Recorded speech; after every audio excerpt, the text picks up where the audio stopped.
So, last May, I heard that a rather famous horror manga was going to be turned into a movie. Somehow, this manga escaped me over the years, so I picked it up right away. That manga was Sayuri by Oshikiri Densuke. Oshikiri has been a fairly prolific creator over the years, and chances are good you've come across his works at some point. Either way, I went into Sayuri not knowing anything about it, and I'm going to be honest, if you want to watch the movie, that's what you should do too. If you're able to find it wherever you are right now and watch it with no prior knowledge whatsoever, then that's what you should do. Stop watching this video, find it, watch it, then come back. It's one of those movies that's enhanced by knowing nothing at all, and just enjoying the absolutely insane ride to come. But if you're unable to find it right now, or you're still curious about it beforehand, then stick around. Just recently I was finally able to watch the movie myself, so that means just one thing. Review time. Yes, there will be spoilers here. I'll try to let you know beforehand if it's something important, but you should expect this review to be full of things that will reveal various aspects of the story. So with that out of the way, let's get into it. First thing you should probably know is that this movie was directed and the screenplay adapted by none other than Shiraishi Koji. Yes, the same guy that made some of my favorite horrors of all time, like Noroi, Cult, and, Sadako vs. Kayako, I guess. If you're familiar with his style and sensibilities, especially with that last one, then that should let you know what you're in for here. And yes, it's a wild ride. The director and writer of the Fatal Frame movie, Asato Mari, also worked on the screenplay with him, but don't let that turn you away. While Fatal Frame might be the hottest piece of dung on God's green earth, we seem to fare much better when she's merely adapting a story that already exists. Let me just get it straight out of the way. This one is good. Sayuri was originally published in 2010 and 2011, which honestly makes me feel kinda ancient. It's 15 years old now. Wow. At any rate, these days it's an almost classic must-read horror manga. In short, it's about the Kamiki family, who move into their dream home. Up until now, the family of 5 has been living in small apartments, but now they've managed to snag their first real home, and this one is big enough that Grandpa and Grandma can live with them as well, making for a family of 7 in this massive house. Neat. Naturally, this house is haunted as hell, and it really doesn't take long until things kick into gear. The spoilers will start here. Yes, right at the start of the story, because it wastes no time getting right into it. Right after the Kamiki family moves in, and we've barely been introduced to this happy family, poor old dad carks it. There's also a bunch of weird stuff happening in the house, and it's not long until the older sister starts carrying on like she's possessed, and levitating out of her bed and such. But it's not just her. Everyone is acting weird, and Norio, our main character, and the middle child, is most definitely creeped out. So this is the basic setup. A family of 7 moves in. They quickly realize the house is haunted. But damn it, this was their dream home. They're not just gonna give it up. And they really should have, because, well, this story features possibly one of the quickest family wipes I've ever seen. Don't get attached to them. Most of the family won't be around for long. Sayuri, the spirit haunting the house, works quick. Now, around the halfway point of the story, everything changes. If you're familiar with the types of stories Oshikiri or even Shiraishi does, then I suppose this sudden heel turn isn't that much of a surprise. But to me, this was my first story of his, so it kinda hit me like a shovel to the face. There's really no other way to describe it. Again, spoilers. Just expect spoilers everywhere at this point. Around the halfway mark of the story, we're left with just 2 characters. Norio and his senile grandmother. What has been a rather traditional and honestly really well done haunted house story suddenly turns on its head. Poor old senile granny decides that enough is enough, goes Super Saiyan, and tells Norio to stop being a little bitch and pull himself together. They're gonna beat this pussy-ass ghost back into the ground and reclaim the house as their domain. She reverts to her presumably younger personality that was much akin to a mob boss, smoking and carrying on like a delinquent who's ready to kick ass, ghost ass, and forces Norio to become the strongest, healthiest, and happiest version of himself after losing his entire family. Ghosts feed on fear and negative emotions. They'll be having none of that, not anymore. Granny didn't raise no baby, and Granny's gonna give that ghost what's coming to her. And so is Norio.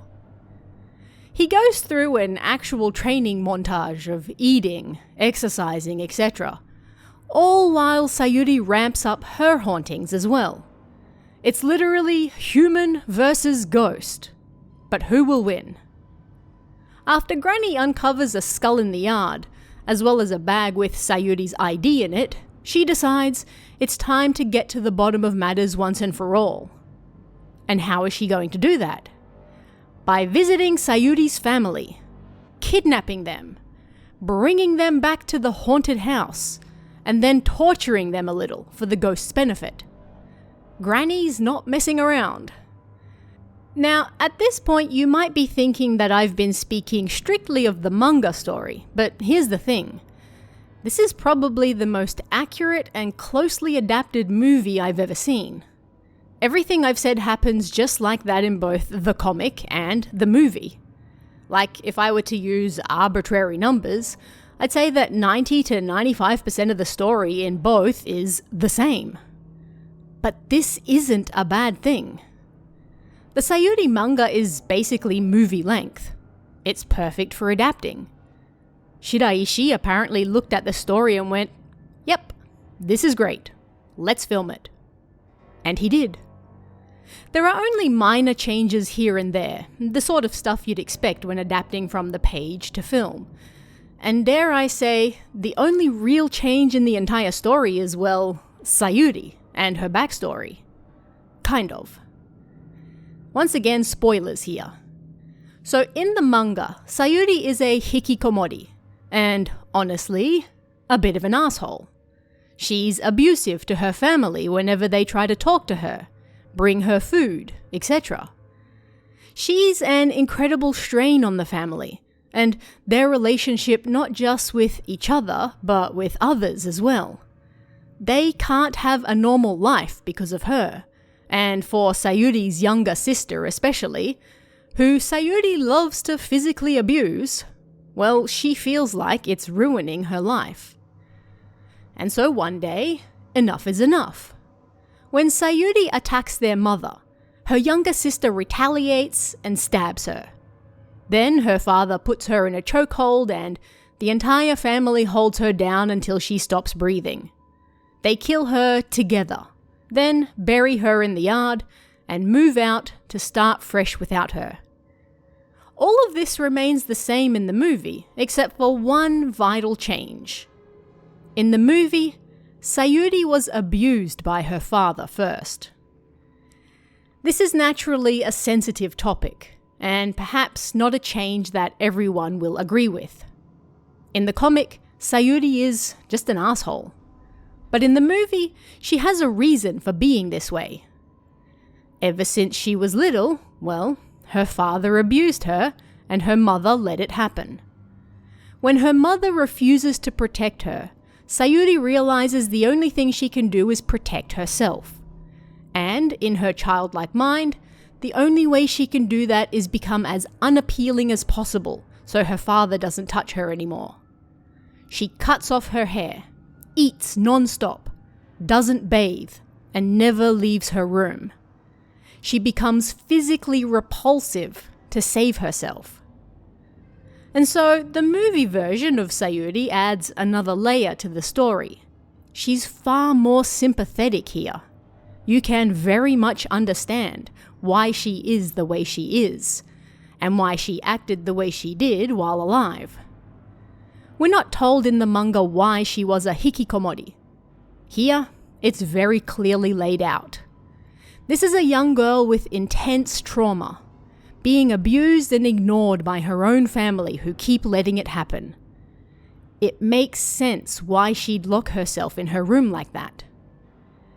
It also makes that scene of Granny torturing Sayuri's family almost cathartic. These are not good people. At least, the parents aren't. The father is an actual monster, and the mother knew what was happening but ignored it. The younger sister arguably was also innocent in all of this, but in the end she was also broken by the person Sayuri turned into, and so turned on her sister as well. The movie kind of plays around with the idea that Sayuri is a monster, yes, but for good reason.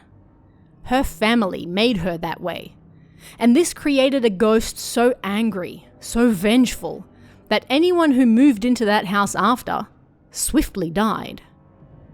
In the manga, Sayuri's fate is more like, actually, you're trapped in here with us, as the spirits of Norio's family show up to drag her ass away to the other side with them, while the movie goes for the more sympathetic angle of bringing her back to her innocent, childlike self, and allowing her to move on with the others. The others that she brutally murdered in their own house.